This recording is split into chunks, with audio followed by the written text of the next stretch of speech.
Hi guys, Pony Girl 0011 here. Welcome back, and today I bring in our speed paint. And guess what day it is? It is Pi Day. It is 31415. And I am just so happy for that because, like, I am obsessed with the number pi. 3.14159265358979323, and then I forget the rest. Anyway, I have like a t-shirt that has pi all over it. But anywho, I did this picture. This is a picture of my scope, and I did it with watercolors. And I did it because my friend, she got me this tiny little hedgehog salt shaker. And the reason why she got it was because with watercolors, and she knows I like doing watercolors. Watercolors, one of the techniques you can do is you sprinkle salt, because since it's water, salt absorbs water, so it can cause some nice effects. And so I've been practicing with that. So I thought I might as well film one of my practices. And also I was using my Canson watercolor paper because I never use that stuff. Like, I'm always using my mixed media paper instead, but figured might as well use my watercolor paper because I'm always neglecting it. Literally, I only ever use it for my oil pastels, which I only use when I'm extremely, extremely bored. So that's why I did that. And also I drew Hope because I don't really have too many decent references of her.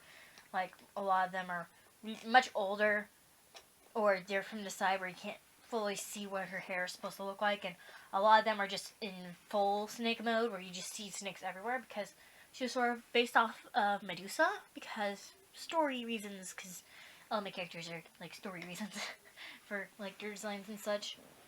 But anyways, so what I did was I made it where the top part was less snake like, but the bottom part was more the snakes where you can sort of see them. So that's what I did.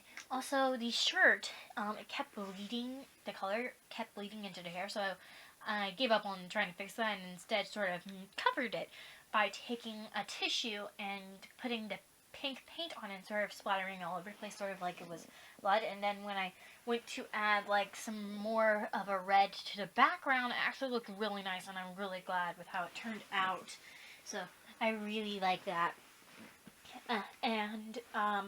When I went to do the background, another thing I did was, because it kept drying up too much for me to even use the salt, I used this one method that I do where, if you know how markers work, some people will take the color Splendor for a marker and sort of drop it all over the place to make cool patterns and cool effects. I can do that with watercolor by dripping water onto it while it's still damp. If it's dry, it won't work. But if you sort of take your brush and dip it straight into the water and then hold it above the paper, sometimes it'll sort of drip, and you can make cool effects with that. And so then I added the salt, but the salt didn't work as well as some of the other ones I had practiced with. Like, I have a picture that I'm still working on. I only got the background done, and I'm not recording it, but it's of my character Forte. And what I did was I sprinkled the salt everywhere, and it looks nice, though some of these smaller grains of salt won't come off, and it sort of looks like glitter, and it's pretty interesting. I'll probably post that on my DeviantArt once I'm finished with that. So, anywho, yeah, and I also got the, picture. It's still getting filed under a giant stack of books right now, and instead of having the picture in front of me while I'm doing the audio, I have pictures of my cat. Anywho, here's the final product. I hope you guys enjoy. Please like, comment, and whatever you guys do, and have a nice day. Bye. Katie, say bye to the people.